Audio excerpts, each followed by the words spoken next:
Minasan,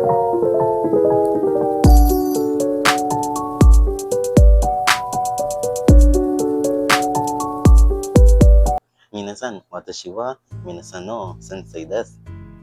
And today we are diving into a history that is beautiful, tragic, and incredibly complex. The story of Japan, whether you love anime, video games, or tech. You are looking at a country that was shaped by centuries of isolation, cultural borrowing, and massive renovations. Let's strip away the myth and look at the real history from the very beginning all the way to how it shaped the world we live in today in 2026. Our story starts over 15,000 years ago with the Jomon period. These were hunter-gatherers who made some of the oldest pottery in human history. Around 300 before Christ, the Yayoi period began. This is a crucial turning point because people migrated from the Asian mainland, crossing through Korea, bringing rice, farming, and metallurgy to the islands. Now, let's talk about language and culture, because this is where East Asia heavily connects in the Asuka and Nara period, 538 to 797 AD. Japan did not have its own writing system, so they adapted Hanzi, Chinese characters, from China, which they call kanji. Over time, Japan modified these characters to create their own phonetic alphabets: hiragana, katakana, and the kanji. During this time, Buddhism and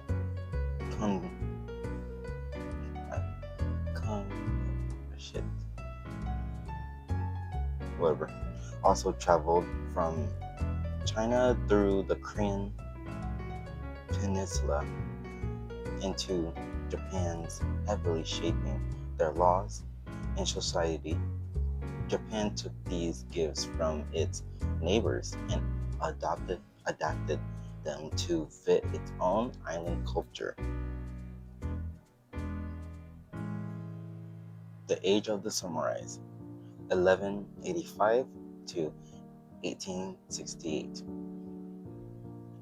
As the centuries went on, the emperors in the capital of Kyoto started losing real power. Power shifted to regional military warlords.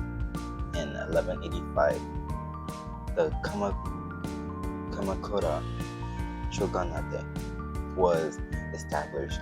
This was the birth of feudal Japan, ruled by a military dictator. Sorry, I have a script, so I had to read it. A dictator called a shogun, or shogun, protected by elite warriors you all know today, the samurais. For hundreds of years, Japan was torn apart by brutal civil wars as different samurai clans fought for total control. This chaos finally ended in 1603 when a fierce warlord named Tokugawa Ieyasu united the country, starting the Tokugawa Edo period. To keep total control and prevent foreign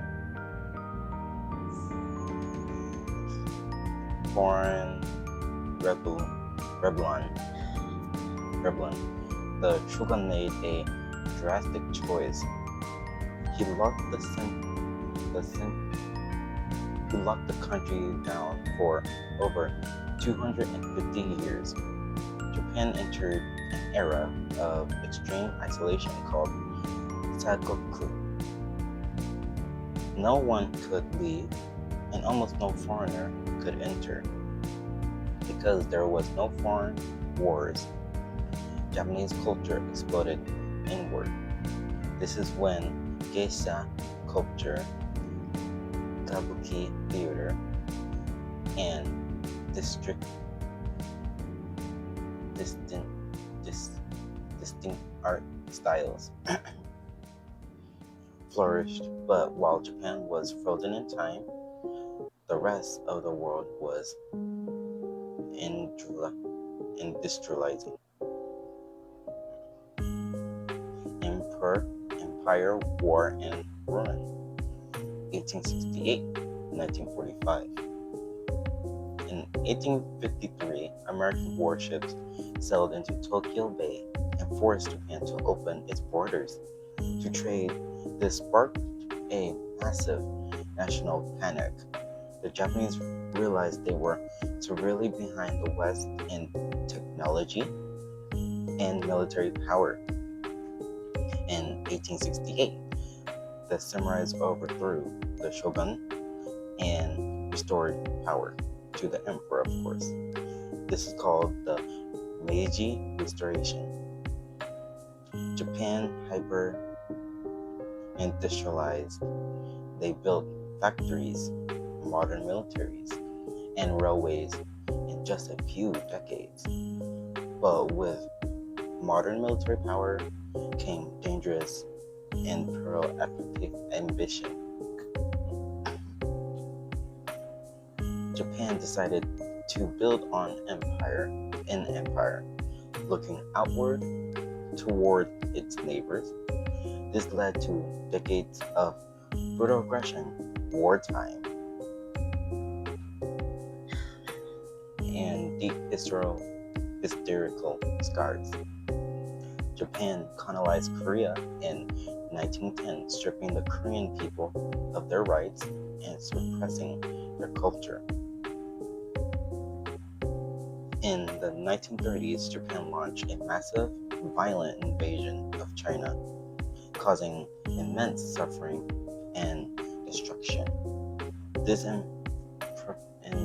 imperial expansion ultimately led Japan into World War II, known as WW2.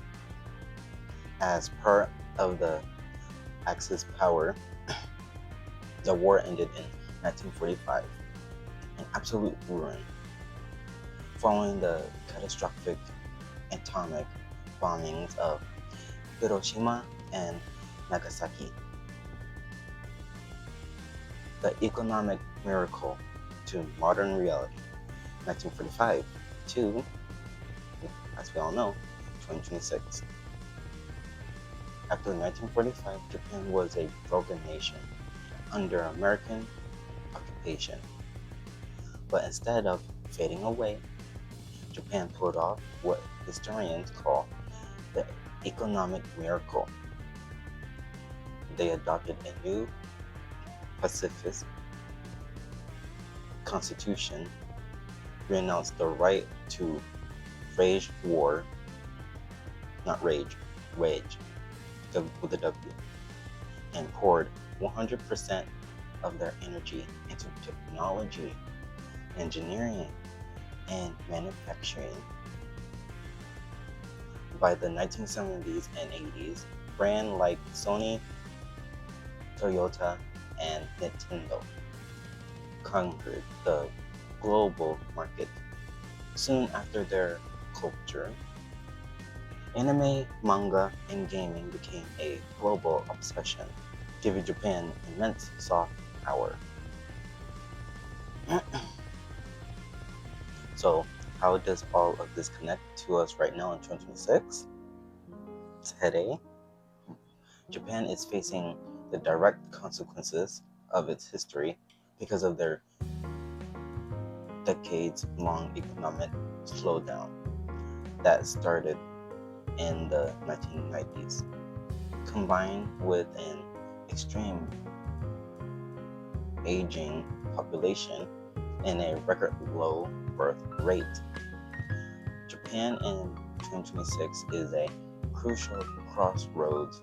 They are rushing to interrogate advanced AI and robotics into daily life just to keep their society running because there aren't enough young workers. Furthermore, the geopolitics, politics, geopolitics, whatever, tensions you see in the news today across East Asia between Japan, South Korea, and China are deeply rooted in these unresolved historical wounds. From the wartime era, history isn't just about the past. It dictates the politics, alliance, and economics we see in the headlines every single day. And that is the complete story of how an isolated island nation took ancient writing from China, adapted it through Korea, locked itself away under the samurai belt, which I miss. I wasn't born at that time. I want to see samurais, but besides the point, built a destructive empire and rebuilt itself into a modern tech giant. In our next lesson, episode 2, we are going to look at the massive superpower across the sea and dive deep into the incredible dynasty of my home country, China. Make sure to hit that subscribe button, leave a comment below about what surprised you most, and I will see you in the next class. Class is dismissed.